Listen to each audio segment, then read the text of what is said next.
ഒരു ഗോതമ്പ് കഞ്ഞി ഉണ്ടാക്കാം. അതിന് വേണ്ടിയിട്ട് ഗോതമ്പ് ഇവിടെ ഒരു 1/2 കപ്പ് ഞാൻ കഴുകി വെള്ളത്തിലിട്ടിട്ടുണ്ട്. ഇത് നമുക്ക് വേകുന്നിടം വരെ വെയിറ്റ് ചെയ്യാം.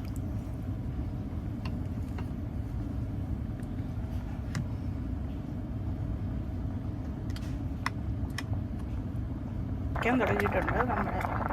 അതിൻ്റെ അകത്തേക്ക് നമുക്ക് ഇച്ചിരി ജീരകം ഇട്ട് കൊടുക്കാം, 1 ടീസ്പൂൺ. അതുകൂടെ വേകട്ടെ.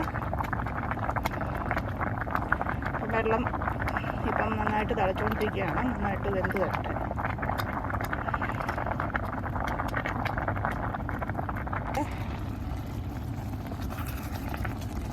ഗോതമ്പ് കഞ്ഞി ഇവിടെ നന്നായിട്ട് വെന്ത് വന്നിട്ടുണ്ട്. നമ്മൾ ഓഫ് ചെയ്യാം. എന്നിട്ട് നമുക്ക് ഈ ഒരു കുറുകുന്ന പരുവത്തിൽ നമ്മൾ ഇത് ഓഫ് ചെയ്തു. നല്ലപോലെ വെന്തിട്ടുണ്ട്.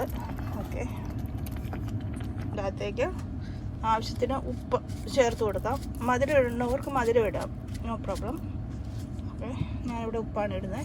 ഇനി നമുക്കൊരു 1/2 കപ്പ് തേങ്ങയും കൂടെ ഇതിൻ്റെ അകത്തേക്ക് ഇട്ട് കൊടുക്കാം. നമ്മുടെ ഗോതമ്പ് കഞ്ഞി ഇവിടെ റെഡി ആയിട്ടുണ്ട്. അടിപൊളി ടേസ്റ്റാണ്. ഓക്കെ, നിങ്ങളെല്ലാവരും ഇതൊന്ന് ഉണ്ടാക്കി നോക്കണം. മധുരം ഇടേണ്ടവർക്ക് മധുരം ഇടാം. ഓക്കെ, അല്ലാത്തവർക്ക് അല്ലാതെ പപ്പടവും അച്ചാറും ഒക്കെ വെച്ചിട്ട് കഴിക്കാം. ഓക്കെ, പുതിയൊരു വീഡിയോ ഞാൻ നിങ്ങളുടെ അടുക്കിലേക്ക് വീണ്ടും വരും. അതുവരെ thank for watching my video. Thank you so much. എൻ്റെ ചാനൽ സബ്സ്ക്രൈബ് ചെയ്യാനും കമൻറ്റ് ചെയ്യാനും ലൈക്ക് ചെയ്യാനും മറക്കരുത്. പിന്നെ മറ്റുള്ളവർക്ക് ഷെയർ ചെയ്ത് കൊടുക്കുമല്ലോ. ഓക്കെ, വേറൊരു വീഡിയോയുമായി നമുക്ക് വീണ്ടും കാണാം. നിങ്ങൾക്ക് വേണ്ട റെസിപ്പീസിൻ്റെ ഒക്കെ കമൻറ്റ് എൻ്റെ ചാനൽ താഴെ ചെയ്യുകയാണെങ്കിൽ ഞാനത് വരുന്ന ദിവസങ്ങളിൽ ഉണ്ടാക്കാനായിട്ട് നോക്കാം. Okay then, thank you so much for watching my video. By.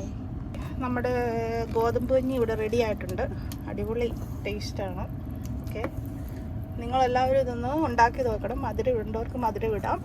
Okay, അല്ലാത്തവർക്ക് അല്ലാതെ പപ്പടവും അച്ചാറും ഒക്കെ വെച്ചിട്ട് കഴിക്കാം. ഓക്കെ, പുതിയൊരു വീഡിയോ ഞാൻ നിങ്ങളുടെ അടുക്കിലേക്ക് വീണ്ടും വരും. അതുവരെ thank for watching my video. Thank you so much. എൻ്റെ ചാനൽ സബ്സ്ക്രൈബ് ചെയ്യാനും കമൻറ്റ് ചെയ്യാനും ലൈക്ക് ചെയ്യാനും മറക്കരുത്. പിന്നെ മറ്റുള്ളവർക്ക് ഷെയർ ചെയ്ത് കൊടുക്കുമല്ലോ. ഓക്കെ, വേറൊരു വീഡിയോയുമായി നമുക്ക് വീണ്ടും കാണാം. നിങ്ങൾക്ക് വേണ്ട റെസിപ്പീസിൻ്റെ ഒക്കെ കമൻറ്റ് എൻ്റെ ചാനൽ താഴെ ചെയ്യുകയാണെങ്കിൽ ഞാനത് വരുന്ന ദിവസങ്ങളിൽ ഉണ്ടാക്കാനായിട്ട് നോക്കാം. Okay then, thank you so much for watching my video. By.